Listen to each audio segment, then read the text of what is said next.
8h22. Hoje é dia do professor Emanuel Pessoa, nosso colunista aqui no Jornal Gente, todas as terças-feiras, conosco na bancada, falando principalmente sobre assuntos que mexem com a geopolítica mundial. Professor, bom dia, seja bem-vindo mais uma vez aqui ao Jornal Gente, tudo bem? Bom dia, Thaís.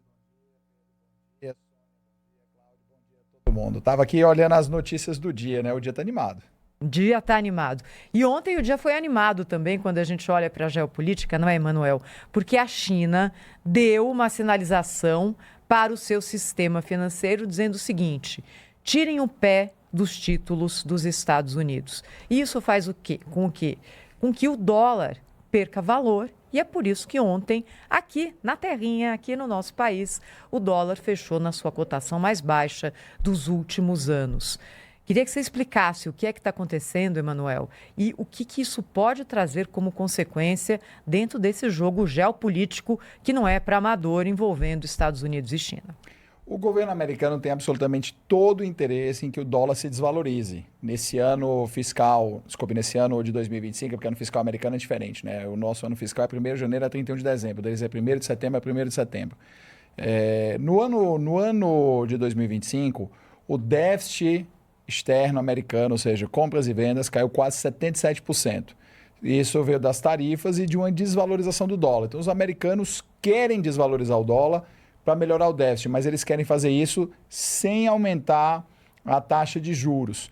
Então, o que acontece aqui? É um equilíbrio complicado. Se os americanos aumentassem a taxa de juros, na verdade, você iria valorizar o dólar, porque entraria mais dólar nos Estados Unidos. Só que quando eles desvalorizam a moeda, eles não querem que desvalorize porque as pessoas estão vendendo os títulos da dívida americana. Porque se isso acontecer, eles são obrigados a aumentar a taxa de juros para que eles possam continuar se financiando. Então eles querem desvalorizar a moeda, fortalecendo as outras moedas, sem tirar o apelo da compra dos títulos da dívida pública americana, que é uma equação muito complicada, tá? Por isso que a política externa americana muitas vezes parece errática. Na verdade, porque é uma tarefa muito difícil, e por conta disso vai em trancos e barrancos.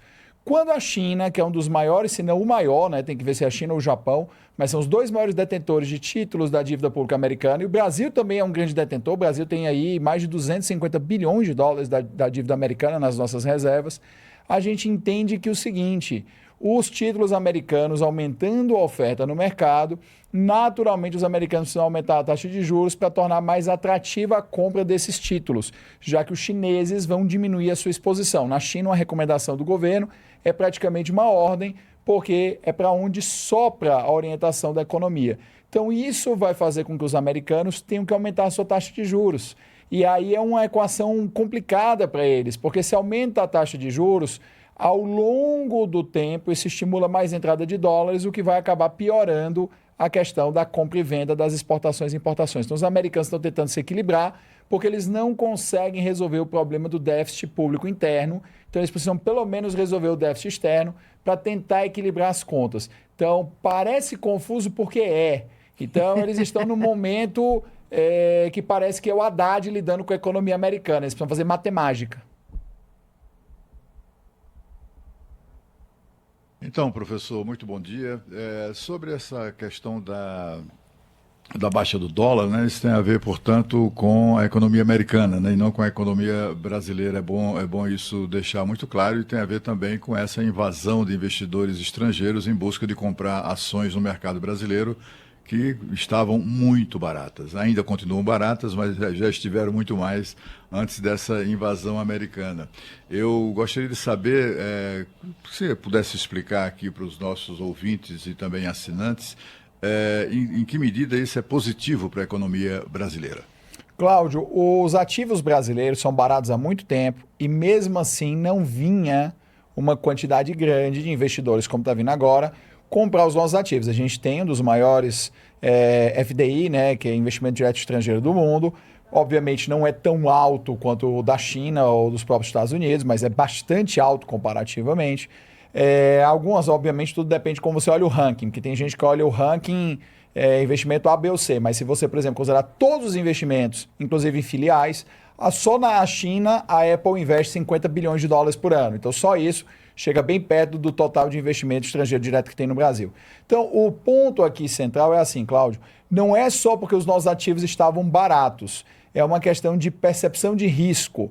Porque se você tem expectativa, e vinha havendo essa expectativa, de que a taxa de juros dos Estados Unidos ia diminuir, e essa expectativa desacelerou um pouco com a nomeação do Kevin Warsh, né, pro Fed, que agora eles entendem que vai cair, mas vai cair mais devagar. O que acontece é que a rentabilidade do Tesouro Americano diminui, e se essa rentabilidade diminui, os investidores aceitam um pouco mais de risco para aumentar a sua rentabilidade.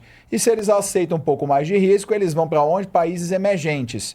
E não existe nada mais arriscado para um investidor internacional do que o Brasil. Saiba que para boa parte dos investidores internacionais, o que não faz absolutamente o menor sentido, isso tem a ver só com a política, o Brasil parece mais inseguro do que Botsuana, tá? Então, Cláudio, a melhoria do dólar não tem absolutamente nada a ver com o trabalho do governo federal. E embora vários próceres dessa administração queiram puxar para eles, isso vai estar na campanha eleitoral, vão dizer que o dólar está no valor mais baixo desde 2024. Se o dólar cair mais ainda, chegar ao 4,90, que talvez chegue, vão querer dizer que é louro do governo, e não é, isso é um movimento internacional, o dólar está se enfraquecendo. Tá? Então, o que isso é bom para o Brasil na compra dos ativos? São 3 fatores que na ponta demoram um pouco para ser sentido, mas vai ser sentido. Quando o dólar cai, o preço da comida também cai, porque comida é cotada em dólar, é commodity, a maior parte da comida, proteína, arroz, milho, tá? Então, por isso ser cotado em dólar, vai diminuir o valor. Diminuindo o valor reflete no mercado internacional, porque o produtor, ele muitas vezes deixa de vender no Brasil para vender lá fora por conta do preço em dólar com o real desvalorizado. Quando você traz uma equalização maior, o diferencial diminui. Então você aumenta a oferta no mercado interno e diminui o preço. Simples assim. Segundo ponto que vai acabar refletindo também é no investimento das empresas. Como boa parte das empresas brasileiras tem dívida cotada em dólar, porque faz captação internacional, quando você melhora a cotação do câmbio, você melhora o perfil da dívida, porque reduz o percentual da dívida, embora seja um truque meramente contábil, em relação ao faturamento. Isso aumenta a margem para mais endividamento para investimento e isso também facilita o pagamento das dívidas já existentes, porque fica mais barato em real fazer esse pagamento. Então, o ponto do dólar, que obviamente se ele se desvaloriza demais, isso também atrapalha as nossas exportações. Por isso que existe uma coisa em economia chamada dólar equilíbrio, que é quando ele nem vai afetar a exportação nem a importação. Se subir um pouco ou diminuir um pouco, já começa a afetar. Então a ideia no Brasil é que o dólar equilíbrio está alguma coisa ali, meio controversa, mas entre 4,55 e 4,80. Emanuel, bom dia. Que prazer estar com você aqui ao vivo no Jornal Gente, Rádio Bandeirantes, Band News TV. Você falou uma coisa muito importante, que é sobre o investimento nos emergentes. Aí a gente vê que o Brasil está dentro do BRICS, né? O BRICS estendido agora, como se fala. Brasil, Rússia, Índia, China, África do Sul, originalmente formado por esses 5 países. A gente está vendo uma China ótima, uma Índia que está voando, uma Rússia que mesmo com guerra está suportando. O que acontece com o nosso país, Emanuel? O que acontece assim hoje, Sônia, que o Brasil, quando entrou nesse bloco do BRICS, foi lá por volta do segundo mandato da Dilma, né, que surgiu. Aliás, primeiro mandato, não, acho que foi o segundo mandato do Lula, o John Neal lá do... Foi o segundo do Lula, comecinho da Dilma. O John Neal não é do Morgan Stanley, eu esqueço sempre que ele desapareceu, mas enfim, ele criou essa expressão que não tinha o S, né, era só BRIC, e aí incluíram depois a África do Sul, e a ideia é que esse bloco se previa que era um bloco que cresceria bastante e iria dominar as relações internacionais e o comércio global. Essa previsão se realizou, por enquanto, em relação à China e vai começando a se realizar em relação à Índia. A Rússia e o Brasil não chegaram lá. O Brasil, por conta da sua desorganização econômica perpétua, excesso de burocracia que atrapalha todo e qualquer empresário, desde a Dona Maria vendendo bolo no ponto de ônibus, até a própria JBS atrapalhada pela burocracia estatal, se bem que JBS ela tem outros pontos que o Estado ajuda muito. Então, o que a gente percebe aí é que a ideia de nós sermos BRICS hoje é mais importante do ponto de vista de relações internacionais e geopolítica do que do ponto de vista puramente econômico, porque do ponto de vista puramente econômico é China e seus amigos, não é BRICS, tá? É China e seus amigos. Daqui a pouco vai ser China, Índia e amigos. Porque a economia brasileira conseguiu a façanha de ser ultrapassada pela economia russa, mesmo a Rússia estando há 6 anos quase, né, vai fazer 5 anos, Não, eu estou super confuso hoje. 4 anos, 2022. Dia 24 anos, de fevereiro, 4 anos. Isso. É que já vinha a briga antes e você está pensando na Crimeia também. Eu estou pensando já na tem Crimeia muito 2017, tempo, né? 17, 18. É. Mas o que acontece é o seguinte, já faz 4 anos que a Rússia está sob sanções pesadas, que ela tem que vender o petróleo dela a preço abaixo do valor de mercado, e a Rússia conseguiu ultrapassar o PIB do Brasil. Tá? Se isso não diz muita coisa sobre a má gestão do Estado brasileiro, não é só um governo, tá? É todos, tá? Todos, esquerda, direita, qualquer um é péssimo gestor no Brasil, porque o sistema político brasileiro só estimula a eleição do mais popular, nunca do mais capacitado, tá? Então, sobre o BRICS, hoje ele é muito mais importante do ponto de vista geopolítico como sobre o clube da China, como clube da China, do que efetivamente uma parceria na qual o Brasil tem algum poder de mando real. O Brasil é aquele bom falante do grupo, mas não é o que dá as cartas e as ordens do grupo. As pessoas entram no BRICS não é por causa do Brasil. As pessoas entram no BRICS por causa da China. Isso tem que ser muito claro, porque eu acho que as pessoas às vezes acham nas redes sociais que o BRICS é uma grande jogada do Brasil. Não, o BRICS é uma grande jogada da China e o Brasil está ali tentando, né, como parceiro júnior, pegar o que sobra ali da comida do grande tubarão. Mas no final do dia, mesmo assim, nós não estamos sabendo aproveitar as oportunidades.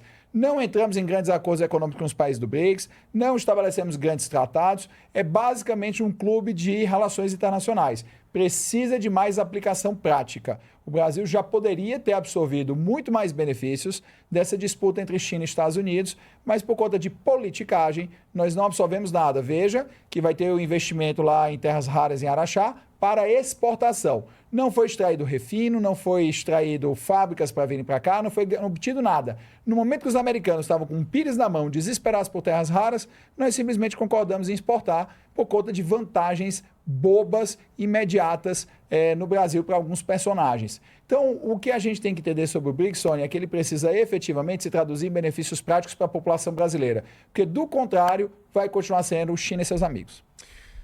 O senhor não é economista, mas falou uma coisa aí que eu tenho certeza que tem ouvinte esperando essa pergunta aqui. Que história é essa do dólar chegar a 4,90? Qual que é o teu feeling aí, já que atua nessa área empresarial, na advocacia, deve conversar com muita gente que entende desse ramo. Por que você soltou essa aqui, hein, professor? Porque isso é o que a gente chama de dólar de equilíbrio. Dólar de equilíbrio é aquele dólar em que a economia não sofre grandes solavancos nem na importação nem na exportação.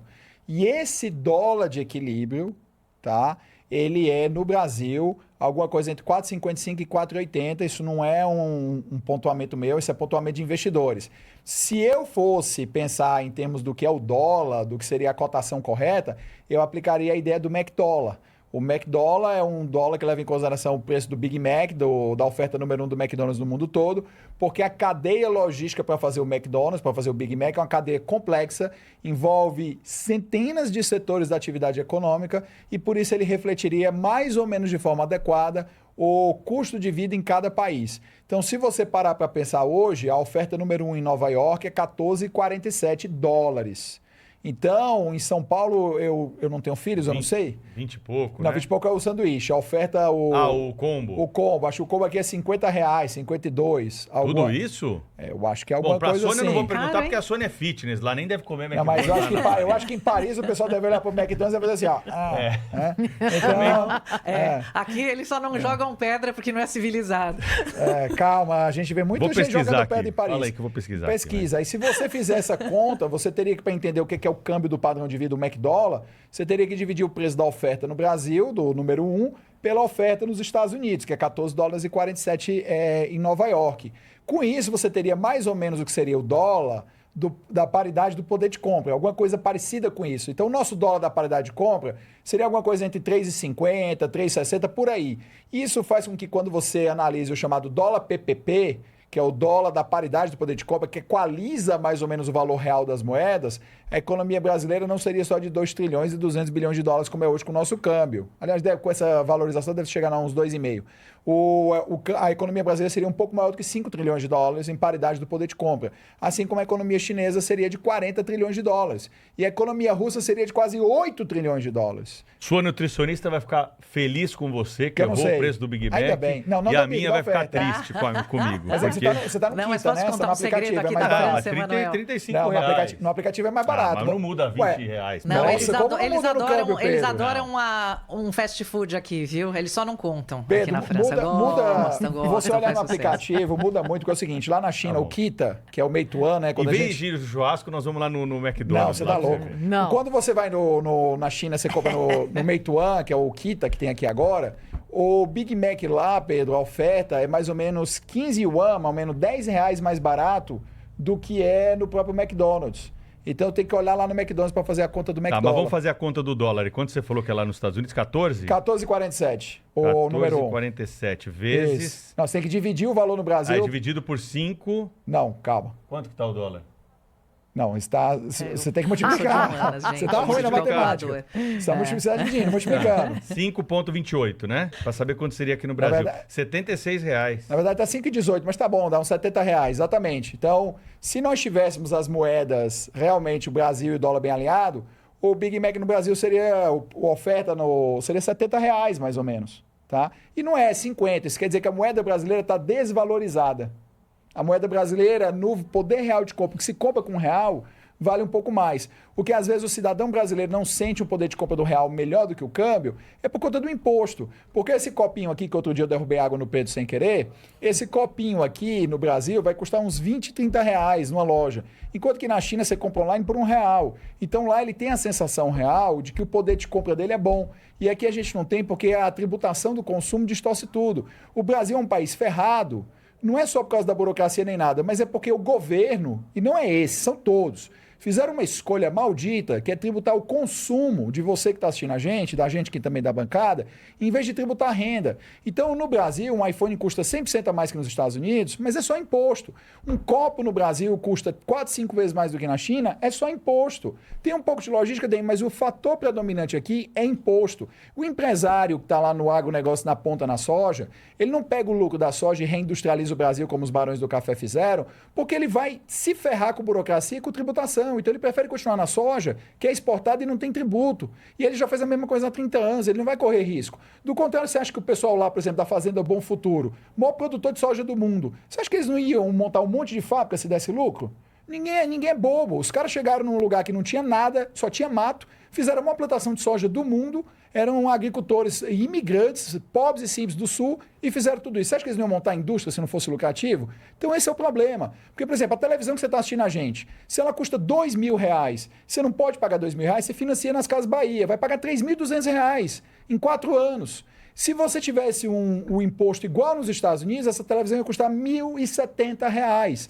Sem falar nos juros, Não, né? você ia pagar 1.070. 1.070 você ia parcelar em 3 vezes. Porque quando você está pagando esse outro valor, R$200 por mês, olha a diferença. Você ia poder pagar 300. Você ia economizar R$2.000. 1.000 de juros, 1.000 do governo. Quer dizer que você ia ter mais R$2.000 para consumir. Aí você faz esse efeito multiplicativo no país todo. Significa que o padrão de vida das pessoas dobrava se a gente aprendesse a não tributar consumo e tributar renda. Porque no final do dia, Pedro, se o Jorge Paulo Lema for na padaria comprar uma bisnaguinha de pão e o mendigo também for comprar, os dois estão pagando o mesmo imposto alto, que é metade do valor do pão. A diferença é que o Jorge Paulo pode pagar 2 bisnaguinhas e o mendigo talvez não. E se o mendigo não tivesse que pagar essa trolha de imposto no pão, ele poderia comprar 2 pães e se alimentar melhor. Então a tragédia do Brasil é que a gente tributa consumo em vez de tributar renda. Ô, Emanuel, já que a gente está falando aqui hoje de assuntos aleatórios... Aleatórios, vamos lá.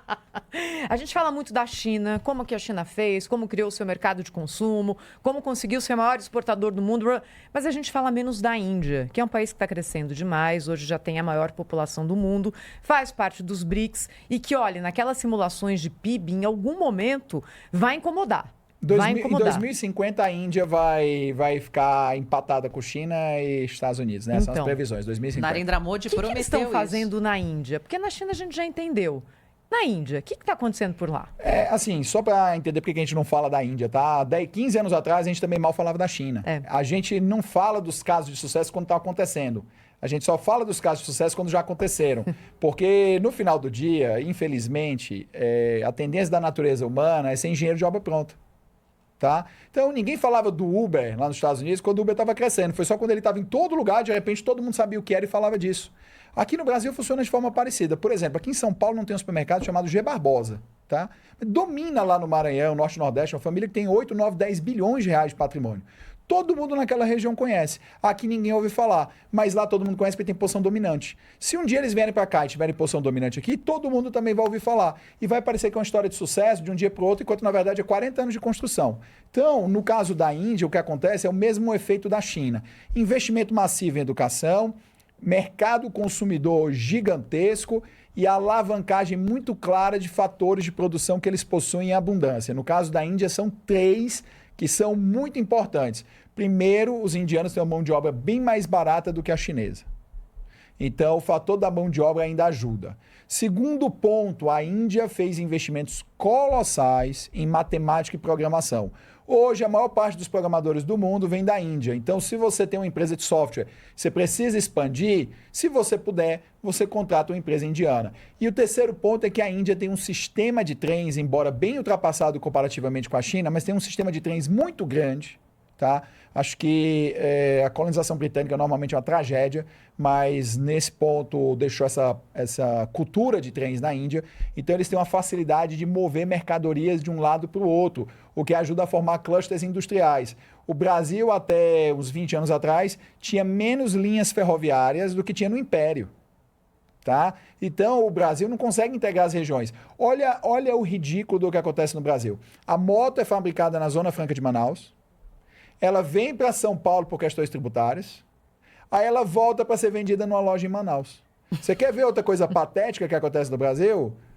Alô, pessoal dos remédios, o pessoal aí da CIMED não vai me deixar mentir isso, o pessoal da MS não vai me deixar mentir isso. O remédio é fabricado em São Paulo, ele vai de carro para Anápolis, em Goiás, que lá tem um porto seco, para fazer uma operação tributária, para voltar para ser vendido aqui em São Paulo, numa farmácia da Avenida Paulista. Tá? Essa é a psicopatia do sistema tributário brasileiro.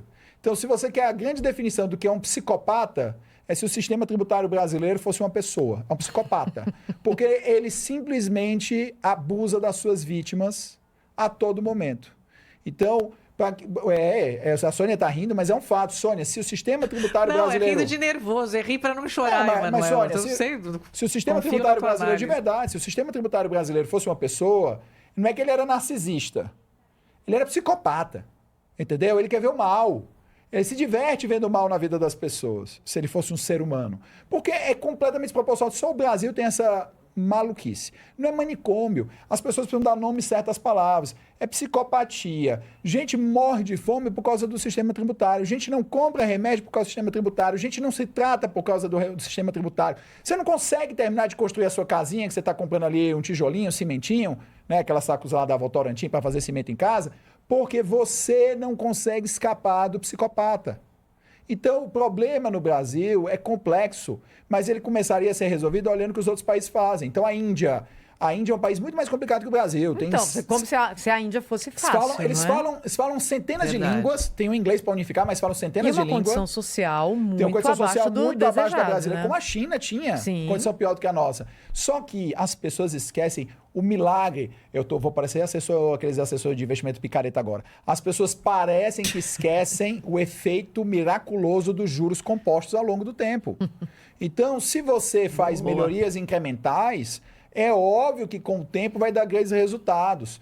Então, quanto antes começa a fazer as coisas, melhor vai ser. Só que no Brasil parece que todo mundo está esperando que vai fazer uma grande tacada, como se fosse a sinuca, né? O Rui Chapéu jogando, e vai resolver todos os problemas de um dia para o outro. E não é. Resolução de problema do país é igual da sua vida. Você começa com passos pequenos, né? O baby steps, e quando você for ver, você tem efeitos de juros compostos. Então, a Índia tem uma grande malha ferroviária, precisa modernizar para transporte de pessoas, mas ainda é muito barato e serve para transportar mercadoria. A Índia tem um grande investimento em educação, principalmente em ciências exatas. Pode olhar, todos os CEOs das multinacionais de tecnologia hoje dos Estados Unidos são praticamente todos indianos, tá? Vai olhar o da Microsoft, né? Narendra alguma coisa, indiano. Todos são indianos. Você vai lá na Califórnia, só tem indiano. Só tem indiano. Por conta desse... E depois chinês, mas tem mais indiano. Por conta desse tipo de investimento. Então, eu acho que o Brasil entende que tem que fazer as coisas e parar com a história de gogó. Porque tudo no Brasil é gogó. Pensando na próxima eleição, você não tem um governo. Não é esquerda ou direita, é governo. Não existe um governo no Brasil que pense um plano de país. Só pense em plano eleitoral, porque se pensasse em plano de país, você obrigava, por exemplo, todo mundo que está no Bolsa Família, os filhos, tinham que ter uma qualificação em X anos profissional para ter uma porta de saída. O que custa, tem internet em todo canto, o que custa, manda um laptop para cada lado desse e ensina programação, certo? O que custa? Nada, é um amendoim no final do dia, um amendoim. Não se faz porque os políticos, eles se beneficiam das coisas como são. Se os políticos não se beneficiassem das coisas como são, eles as mudariam. Não mudam porque é o sistema que os elege, que os mantém ali, que os mantém impunes. Então o Brasil continua sendo assim porque a nossa tragédia é saber que os nossos políticos só pioram a cada eleição.